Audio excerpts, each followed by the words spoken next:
हाँ तो दोस्तों, रोलेक्स रिंग के क्वार्टरली नंबर्स आ चुके हैं, तो उसी के बारे में हम इस वीडियो में बात करेंगे और जानेंगे कि अब आपको रोलेक्स रिंग के अंदर इन्वेस्ट करना चाहिए या नहीं। चलिए शुरू करते हैं।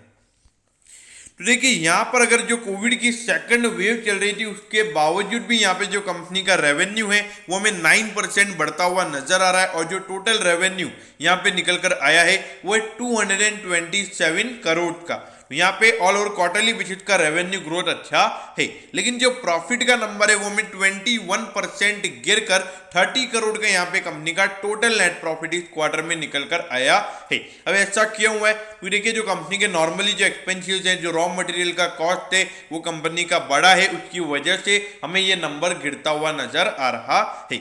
लेकिन अगर हम ईयर ऑन ईयर बेसिस यानी कि पिछले साल के अप्रैल से जून वाले क्वार्टर से अगर हम कंपनी के रेवेन्यू को कंपेयर करें तो यहाँ पे 210% यानी कि 3 टाइम्स हमें यहाँ पे कंपनी का जो रेवेन्यू है वो ईयर ऑन ईयर बेसिस पे बढ़ता हुआ नजर आ रहा है। और अभी कंपनी को 30 करोड़ का प्रॉफिट हुआ है, जबकि पिछले साल इसी सेम क्वार्टर में कंपनी को 2 करोड़ का लॉस हुआ था।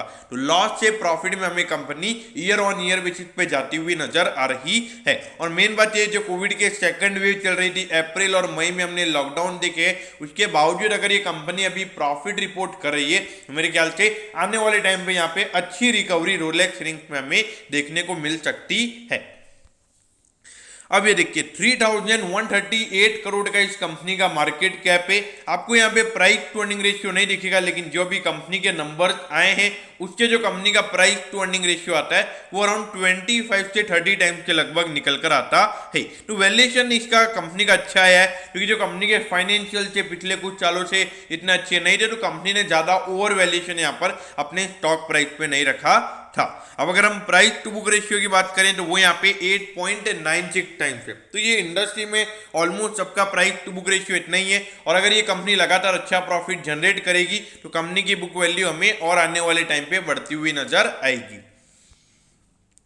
अब ये देखिए, ये जो कंपनी के फाइनेंशियल से इसकी वजह से जो प्राइसिंग है कंपनी ने वो यहाँ पे इतनी ज्यादा ओवर वैल्यूड नहीं रखी है, क्योंकि देखिए पिछले 2 साल से लगातार यहाँ पे जो कंपनी के रेवेन्यूज हैं वो हमें गिरते हुए नजर आ रहे हैं। और अगर प्रॉफिट के नंबर्स की बात करें तो एक साल यहाँ पे प्रॉफिट गिरा था, और जो पिछले साल कंपनी की जो प्रॉफिटेबिलिटी है वो हमें बढ़ती हुई नजर आई थी। और अभी एक अच्छी बात यह है कि अभी जो यहाँ पे ईयर ऑन ईयर बेसिस का कंपनी का रेवेन्यू है वो निकल कर आया है 227 करोड़ का। यानी कि अगर 4 क्वार्टर में कंपनी जो अभी कंपनी का रेवेन्यू उतना कंपनी का रेवेन्यू आता है तो अराउंड 900 करोड़ का कंपनी का रेवेन्यू निकल कर आएगा।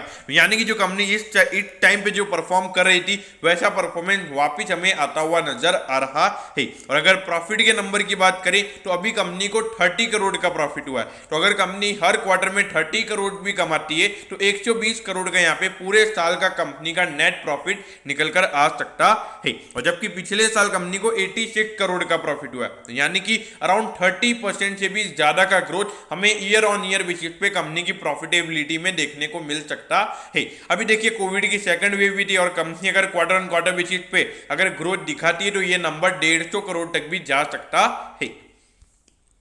अब ये देखिए, 1152 पे ये स्टॉक अभी ट्रेड हो रहा है, और 1250 पे ये स्टॉक लिस्ट हुआ था और 900 रुपए का इसका इश्यू प्राइस था। तो इश्यू प्राइस से अगर हम देखें तो अभी भी ये स्टॉक अभी प्रीमियम पे चल रहा है, और अराउंड 25% के प्रीमियम पे ये अभी हमको ट्रेड होता हुआ नजर आ रहा है। देखिए, अगर आपने रोलेक्स रिंग्स में अगर आपको आईपीओ का अलॉटमेंट आया है, मेरे ख्याल से आपको होल्ड करना चाहिए, क्योंकि कंपनी जिस तरीके से यहाँ पे रिकवरी दिखा रही है, और मुझे लगता है कि आने वाले जो तीनों क्वार्टर से जुलाई से लेकर मार्च तक वाले जो 3 क्वार्टर्स हैं, मुझे लगता है वहां पे कंपनी का परफॉर्मेंस अच्छा होगा। और मार्च एंड तक मुझे लगता है कम से कम ये जो स्टॉक का प्राइस है, अगर मार्केट में कोई हैवी करेक्शन नहीं आता है तो मुझे लगता है कि ये स्टॉक आराम से 1600 से 1700 रुपए तक जा सकता है मार्च एंड तक, अगर ये कंपनी के मार्केट के अंदर कोई हैवी करेक्शन नहीं होता है।